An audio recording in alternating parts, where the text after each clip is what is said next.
One thing I've always wondered, that I don't know that I've ever asked you, is where were you trained? Where did you study?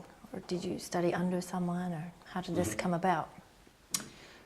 Since I was a little kid, I've always had an understanding of certain things of life, and I've wanted to find an answer to what's the point of life. Because my mother is from India, my father from Iraq, and I grew up in what I call the definition of a dialogue. You know, a monologue is basically one person talking to themselves. A dialogue is two people talking to themselves. So I saw how so much frustration and fights and arguments were because people didn't understand, and yet I could see there was a simplicity to life. So I had a natural inclination for some reason to Zen, to Sufism, to several other traditions. So my plan was to make enough money that I could retire young and then travel the world. So I started traveling when I was about 28 years old and went to Japan. So I studied in some Zen monasteries in Japan. I was in Turkey and stayed with Sufis in Turkey and Istanbul for quite a while. And then through my travels through India and Egypt, the Middle East, the Far East, all different countries, Taiwan, China, I studied different things with different teachers. So I have a rather eclectic background, a little bit with each place. And it was interesting, with most of the schools, I don't know if it was their polite way of getting rid of me, but the teachers would always say that you don't belong in a monastery, you don't belong in a school, you have to make your own school of your own philosophy.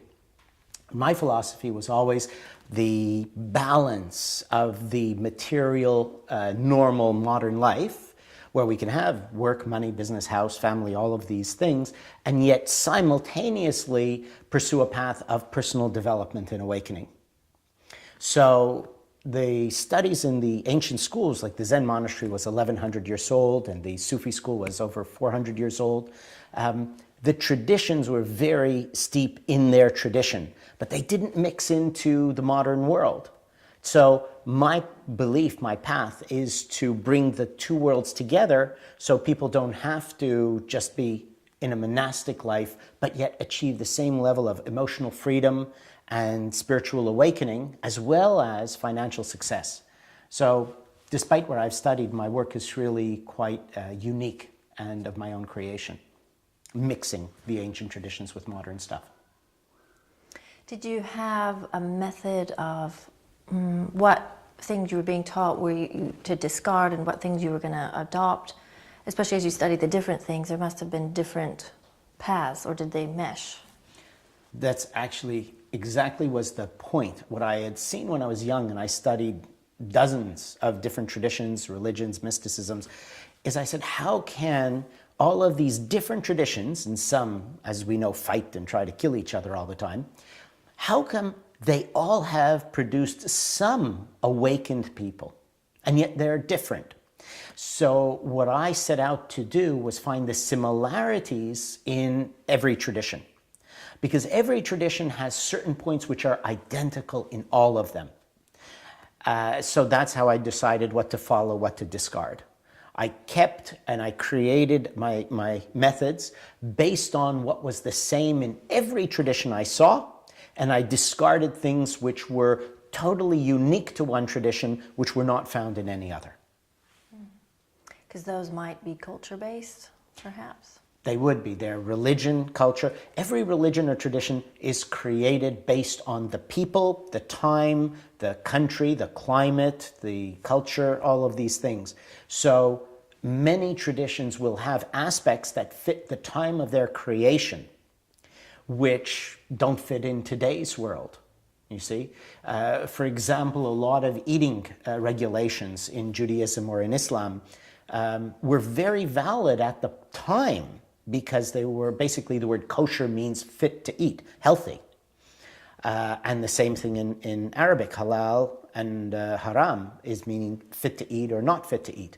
So thousands of years ago, there were a lot of things which were not fit to eat, which today are not a problem. So we can adapt eating methods as well as religious beliefs or other traditions.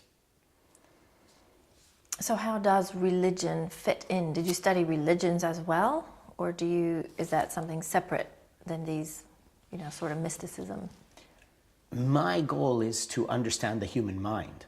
And so I had to study religions as well as mystical traditions in order to understand what are we working with? What is humanity? How does the mind work? And if we don't learn about the traditions that have formed us culturally into who we are, then there's no way to actually move forward. So I did study religions as well as mysticisms. A mysticism is basically the beginning of a tradition to which then gets watered down and made easier to digest for the masses, and that becomes a religion. So within religions, you have, let's say, an easier version of the mystical tradition, so that it prepares people if they wish to pursue a higher level of study or development.